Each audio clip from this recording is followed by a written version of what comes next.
Nous avons commencé plus tôt car il n'y a pas de temps à perdre. En effet, l'Iran a mobilisé ses missiles longue portée en les pointant vers l'Europe. Le dernier message, celui que Donald Trump a divulgué lors d'une conversation avec Emmanuel Macron, le président de la France, est très clair. Nous pouvons accomplir de grandes choses en Iran et l'Iran en a pris note. Il sait que des pays européens vont rejoindre la coalition d'attaque contre l'Iran et cela ne leur a pas plu. Ils ne vont pas se rendre et vont lancer des missiles balistiques contre le cœur du vieux continent. Famille, vos likes, vos commentaires, ici c'est Stratégie Militaire, on commence.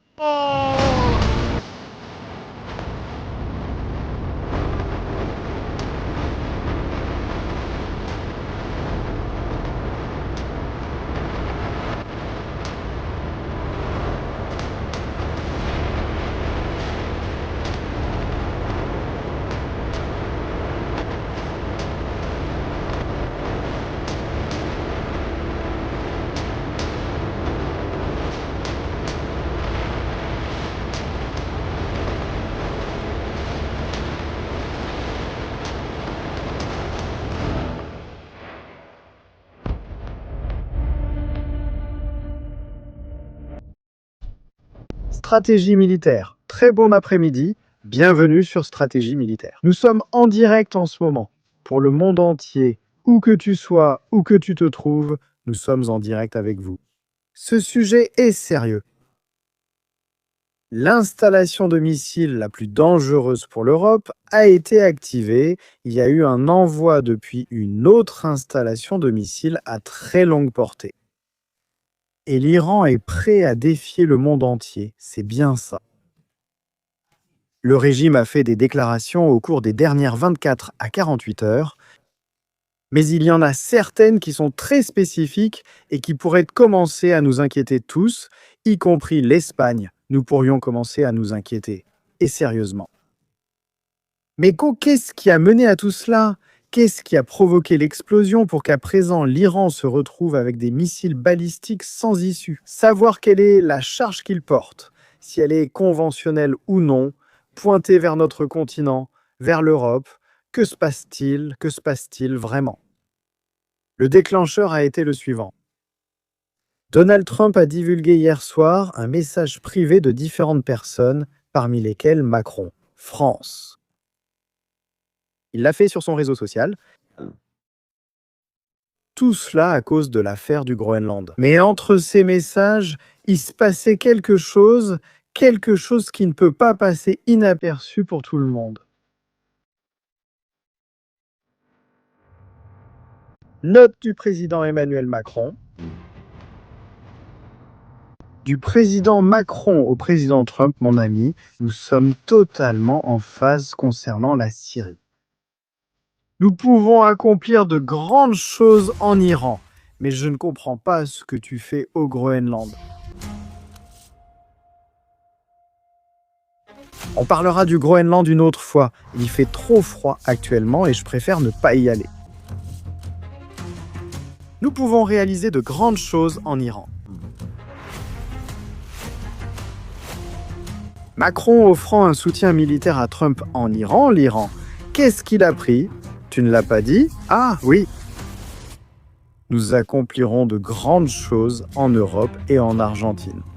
La garde révolutionnaire menace Mili et l'Argentine pour avoir reconnu comme groupe terroriste tout l'épicentre du mal iranien.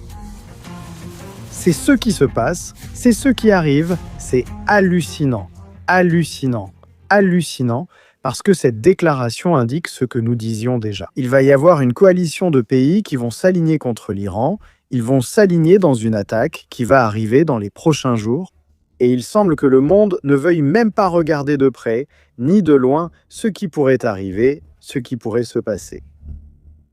Ici, nous allons vous donner les détails cet après-midi, dans Stratégie Militaire, de ce qui se passe exactement. Je salue aussi nos amis du Chili. Ils subissent des incendies terribles, tout comme en Argentine. Tout notre soutien. Nous en parlerons dans une autre émission. Que se passe-t-il et qu'est-ce qui est que mal fait ? Parce qu'à chaque fois qu'une tragédie se produit, quelque chose a été mal fait, comme en Espagne. Encore une fois, toutes mes condoléances aux familles. Les victimes du train, des corps sont encore extraits dans un événement catastrophique. Mais l'actualité l'exige, nous devons aborder ce sujet et plonger pleinement dans la guerre des 12 jours. Au revoir. Israël a lancé une attaque contre une installation très importante du régime. Ce régime-là, que nous connaissons comme étant si hostile, terriblement hostile, possède une installation dans une ville appelée Tabriz. Là-bas, à cet endroit, ils se cachent en ce moment même. Pendant que nous parlons, les armes qui peuvent mettre l'Europe en échec. Des villes comme Rome, Maman. Berlin, Barcelone, Valence, Athènes pourraient être à la portée de ces gens en ce moment. Tabriz, un endroit qui a été partiellement neutralisé par Israël, compte officiellement plusieurs points de lancement, mais il y a 2 installations qui sont vitales.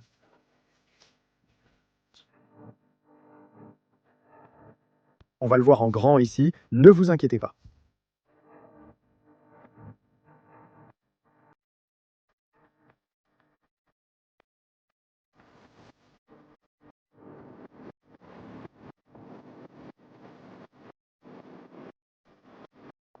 Nous y sommes.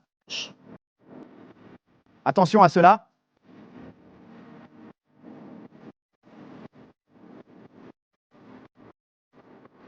Dans cette installation que nous voyons, avec un accès souterrain à la montagne,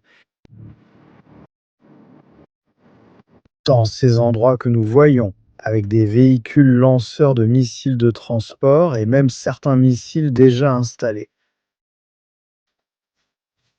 En 2024, cette image satellite montre des missiles construits et stockés qui ont attaqué Israël. Des missiles ont été lancés contre Israël depuis ici. Mais cette base n'est pas faite contre Israël, cette base est principalement construite pour attaquer l'Europe. Israël pendant la guerre des 12 jours d'adieu. La mise en flamme. Vous le voyez là?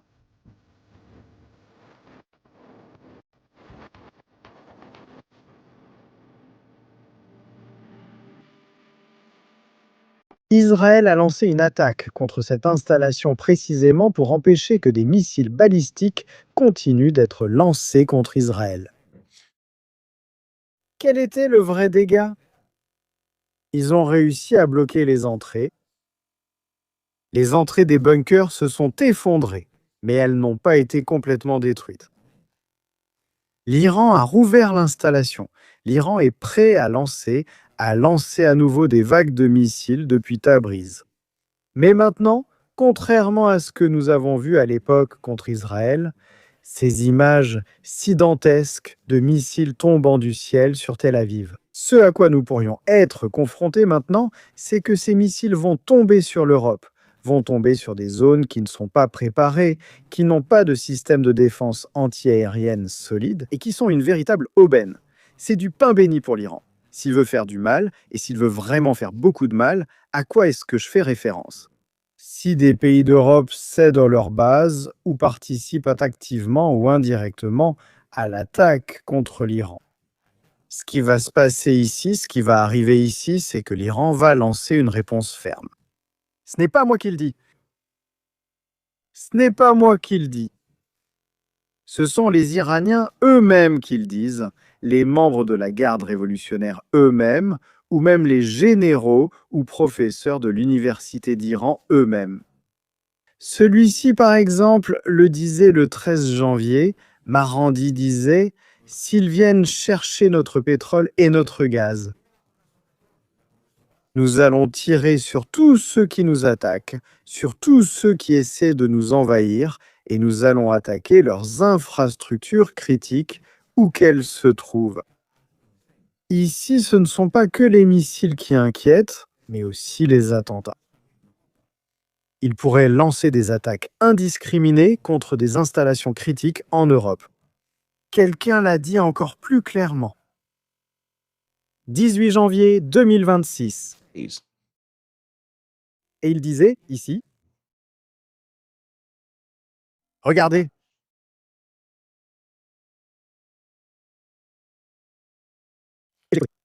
moi, je préviens ou j'avertis et j'envoie un message à nos amis. J'envoie le message suivant à nos amis, Dieu. »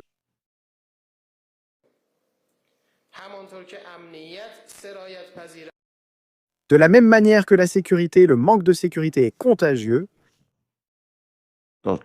baisser la garde est contagieux. La situation est très grave.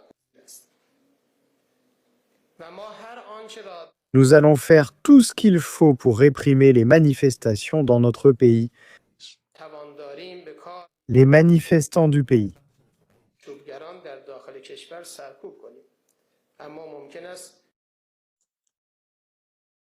Mais peut-être, nous ne pourrons pas empêcher qu'ils quittent le pays. Nous ne pouvons pas empêcher qu'ils disparaissent de nos frontières, comme dans le cas, par exemple, l'État islamique. Qu'ils s'étendent, attaquent des menaces jusqu'en Europe,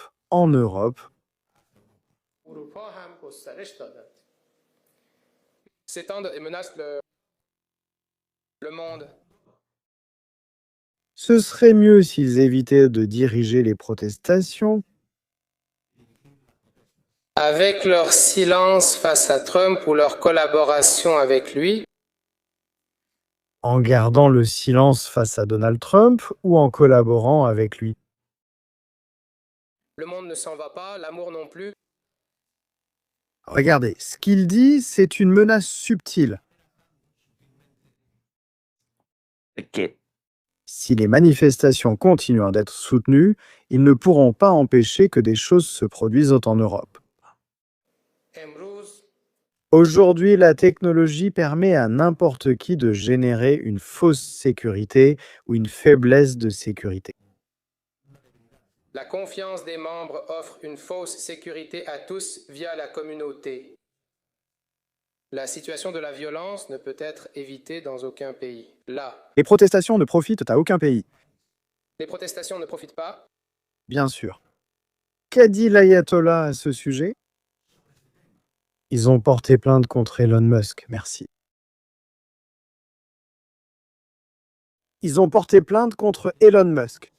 Attention à cela parce qu'ils ont les Starlink en fonctionnement. À propos de l'Iran, ils sont très en colère parce que les gens en Iran ont Internet et ils voient les images de ce qui s'y passe.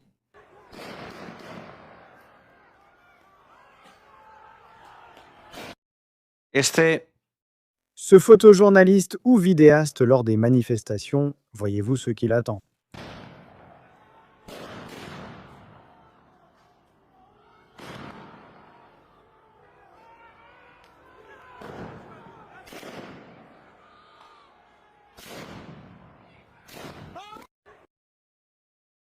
Voilà comment ça se termine.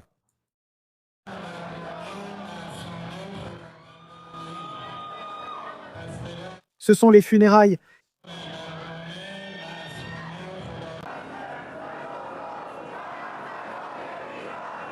Et bien sûr, les gens disent que c'est la bataille finale, qu'il n'y a pas de retour en arrière, qu'on va continuer à se battre jusqu'au bout. Ils attendent l'aide de Donald Trump, ils attendent l'aide des États-Unis d'Amérique, ils attendent. Et l'aide est en route. L'aide est en route. Bien sûr, si le régime iranien agit ainsi, que va-t-il se passer? Ce sont des tirs de missiles depuis Tabriz. Des missiles tirés depuis Tabriz. Pendant la guerre des 12 jours des missiles en direction d'Israël, des missiles, maintenant les missiles vont partir vers l'Europe, maintenant. Depuis où? Eh bien, cette installation, celle que nous voyons ici, possède à l'intérieur de ces montagnes tant des silos qui s'ouvrent et lancent des missiles. Je répète, des silos qui s'ouvrent et lancent des missiles. Je répète, et ces missiles... Voyez-vous un seul fil ici? Vous voyez? Les trappes s'ouvrent et laissent en sortir ces missiles? Tout cela est sous terre, à une profondeur considérable. Ce n'est pas la seule zone, il y en a une autre à Tabriz, un peu plus près de la ville, où la situation est encore bien pire.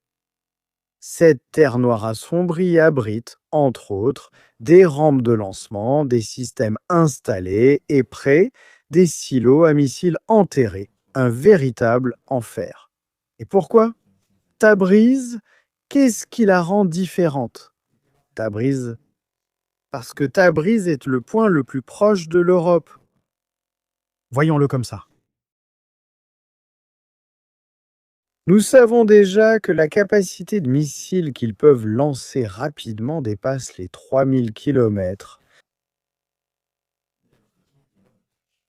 Les derniers essais qu'ils ont faits avec ce missile tellement énorme, Joramab ou Koramab comme il s'appelle, eh bien regardez, où peuvent-ils le placer? Regardons l'Europe.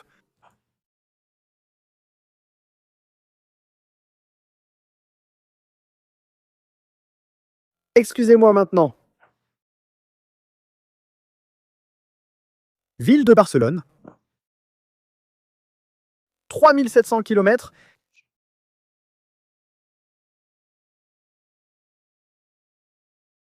Nous allons voir la capitale de la France à 3600 km. Que penses-tu de Rome?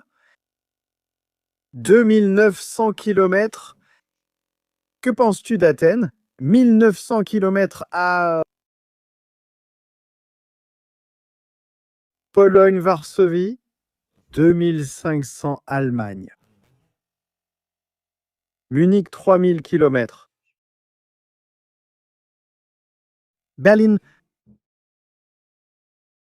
3000 km. Londres, 3600 km. La base est Rota, en Espagne. 4500 km. Selon les estimations faites il y a quelques années, l'Iran avait déjà depuis des années la capacité d'atteindre la côte est de l'Espagne. Rendez-vous compte de tout ce qu'il y a entre l'Espagne et Tabriz. Tous ces pays, Roumanie, Hongrie, Slovaquie, Autriche, Suisse, seraient à portée de ces missiles. Des missiles sur lesquels, en plus, ils ont récemment commencé à installer des bombes à sous-munitions. Et ils pourraient aussi, comme nous l'avons dit dans l'émission précédente, installer des substances interdites. Et maintenant, la question que nous nous posons tous, la question que les gens se posent en Espagne. Est-ce possible en Italie, en France? L'Europe est-elle prête à résister à une vague de missiles balistiques sur son territoire? La réponse est non. L'Europe ne dispose pas de suffisamment de systèmes déployés pour protéger son espace aérien. Ils ne peuvent pas le faire, même lorsque des choses se produisent en Ukraine et passent du côté européen. Ils ne seront pas prêts pour le cas iranien. Mais regardez bien, combien cela représente-t-il? Et l'un des objectifs qui pourrait aussi être vital serait l'île de Chypre, la base aérienne de la Royal Air Force à Chypre. Celle-ci,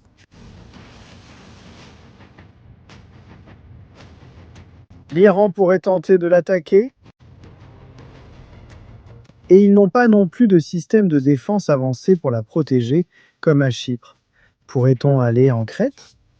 Sur cette île, en Crète, c'est là que sera établi le commandement central aérien de l'opération. Netanyahou a récemment rencontré et visité les Grecs. Tout cela à la portée de l'Iran. Qu'en pensez-vous?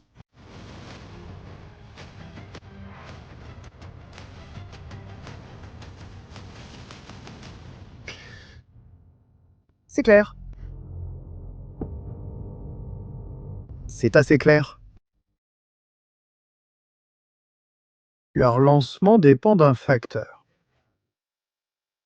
La première, ici il faut tirer plusieurs conclusions. La toute première est que l'Europe n'a pas de système de défense aérienne commun.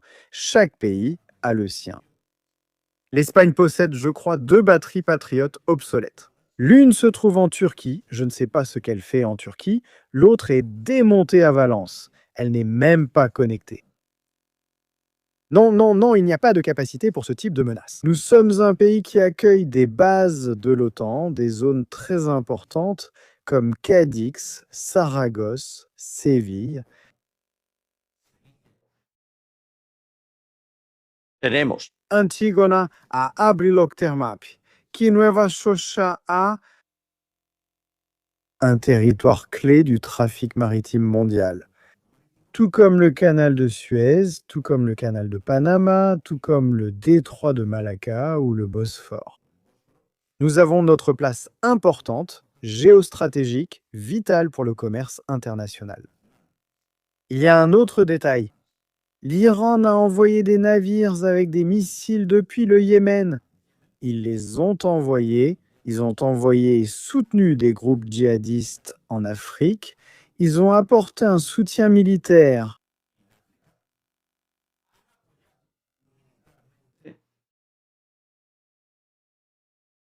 à la résistance sahraoui, ils ont envoyé armes et drones. Et il y a des agents iraniens qui opèrent en Afrique. Il ne s'agit pas seulement des missiles, les drones peuvent aussi être un autre point important. Regardez, dans cette fameuse frontière entre le Mali, la Mauritanie et l'Algérie, il y a des groupes qui, en lançant un drone vers la base de Rota. Cela fait 1300 km, 1300 km depuis le Yémen. Ces distances ont été couvertes avec des drones iraniens et plus encore. Ils pourraient les lancer depuis l'Afrique et l'Espagne. Il n'y aurait actuellement aucun type de protection déployé pour cela.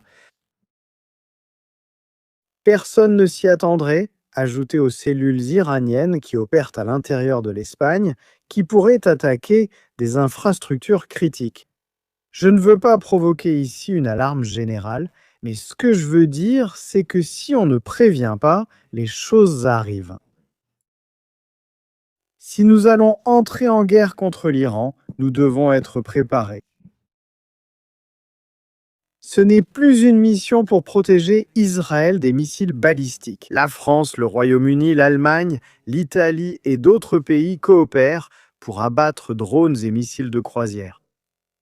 Ce n'est pas la question ici, c'est qu'on va déjà entrer en guerre. On va entrer en guerre et l'Iran a prévenu qu'il n'y aura pas de trêve si sa souveraineté est attaquée. Cette fois, ils vont tout donner. Ils ne sont pas les plus avancés technologiquement, ils ne peuvent pas gagner la guerre, mais cela ne veut pas dire qu'ils ne peuvent pas faire de mal. Beaucoup plus. En Amérique latine, des cellules dormantes aux États-Unis, en Europe, on a arrêté il y a des semaines au Royaume-Uni des agents iraniens. On a arrêté aussi en Espagne des agents qui travaillaient pour Hezbollah. Leur proxy, mais pas seulement cela. Et si les missiles sont aussi lancés depuis le Liban?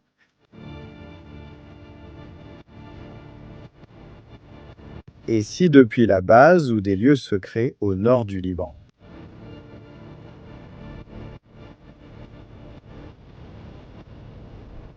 Dans ces zones où il y a des tunnels, ont lancé des missiles balistiques iraniens.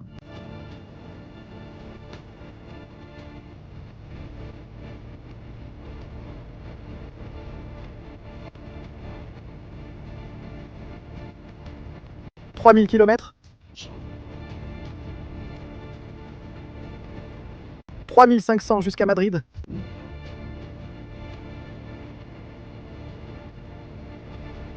3500 jusqu'à Rota.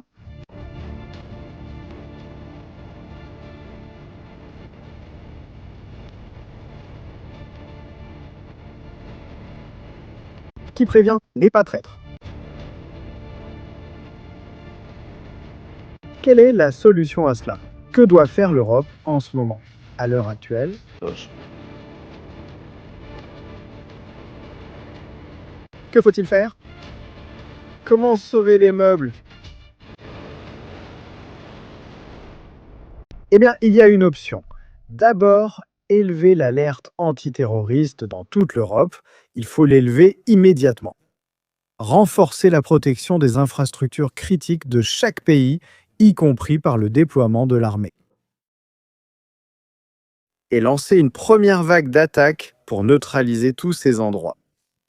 La priorité principale doit être de détruire la capacité de missiles et de lancement, celle de l'Iran. Merci d'avoir regardé. Ensuite, nous viserons l'élimination de l'ayatollah. D'abord, contrôle des dégâts. Il faut protéger Israël, il faut protéger l'Europe, il faut protéger nos alliés, et il faut le faire avec une attaque décisive. Il faut une coalition internationale pour mettre fin au programme de missiles iranien. Les États-Unis n'ont pas à sauver le monde, c'est aussi notre responsabilité. La Turquie, alliée de l'OTAN, devrait aussi mobiliser ses forces pour protéger l'Europe.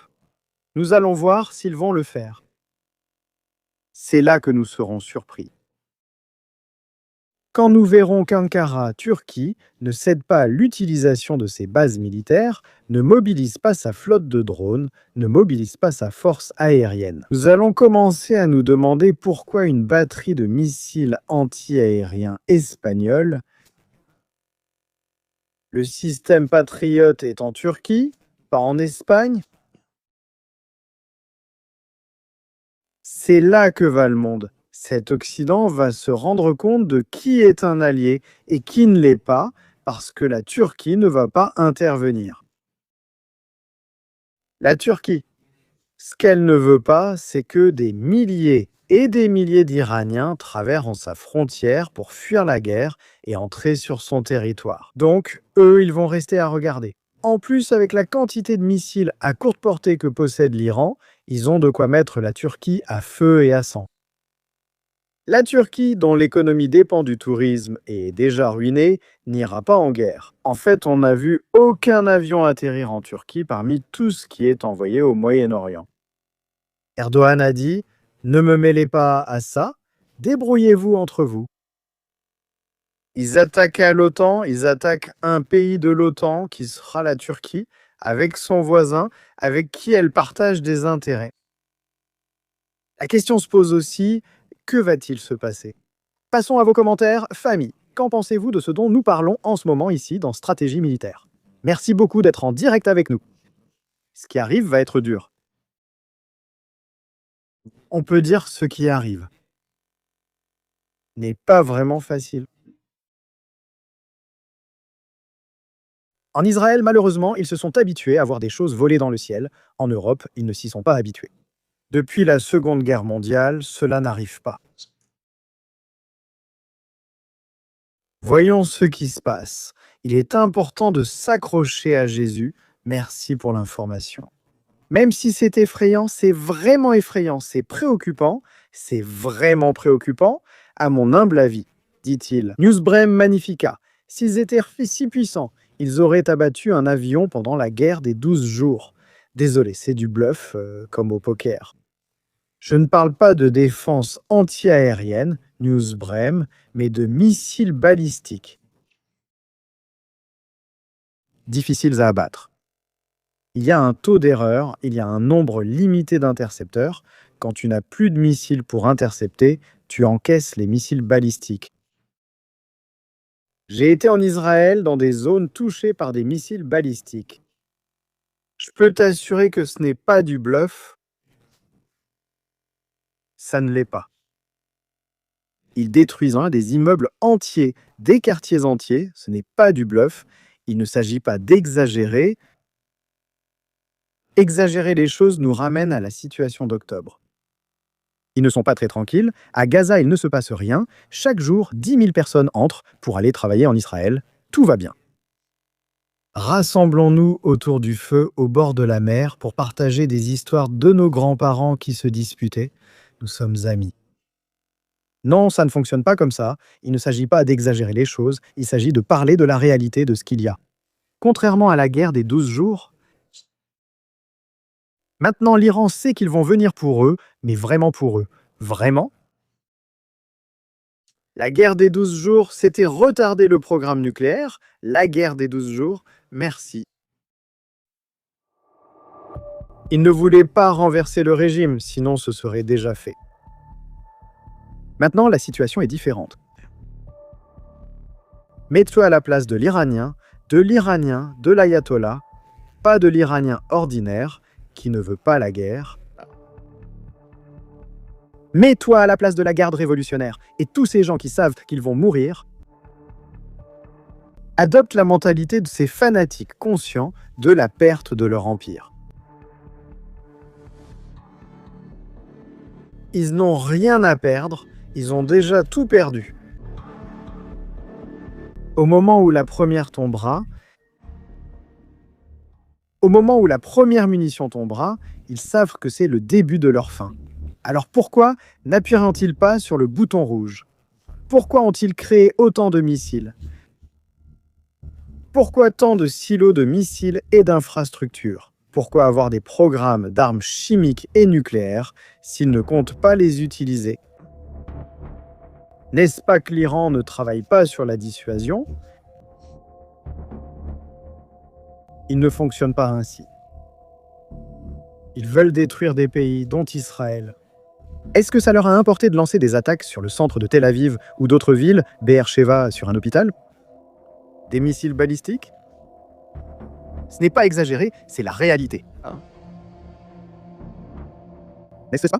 Ne pas agir correctement est une erreur. Placido, grâce à nos stratégies, nous sommes en première ligne d'une grande guerre. Les États-Unis et Israël doivent de frapper en premier, nous aussi, Placido. Regarde ce que Macron-Crony lui a dit. Nous pouvons faire de grandes choses en Iran. Ce n'est pas que nous pouvons, c'est qu'il faut le faire. Il faut faire de grandes choses en Iran parce que l'Iran, précisément, toute cette infrastructure qu'ils ont là-bas va être lancée.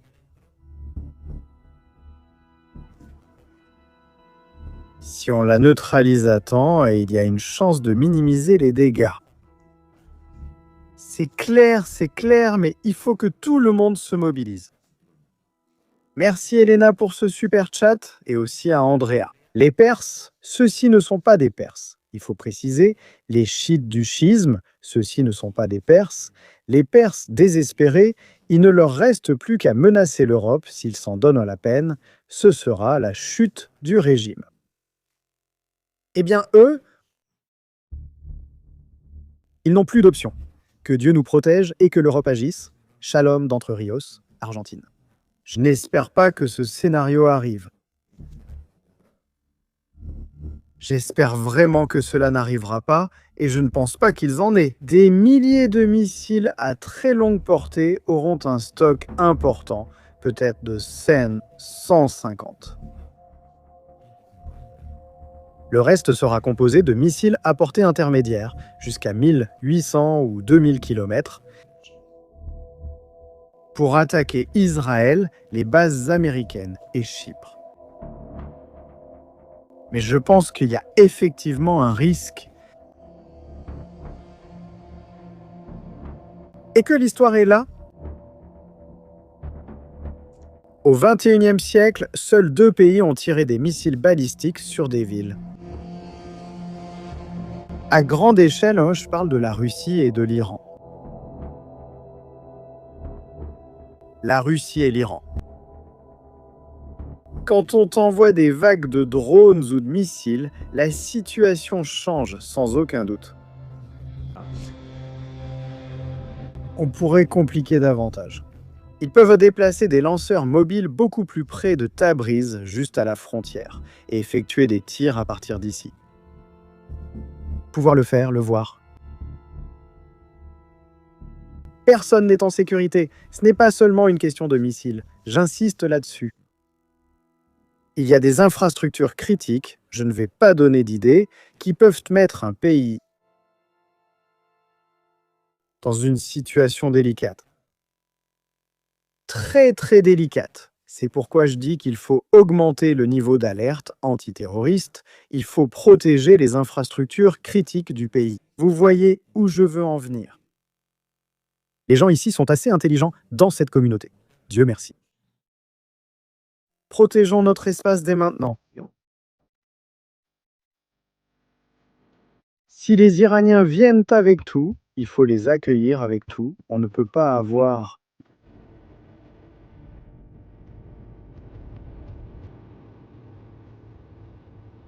l'espace sans protection.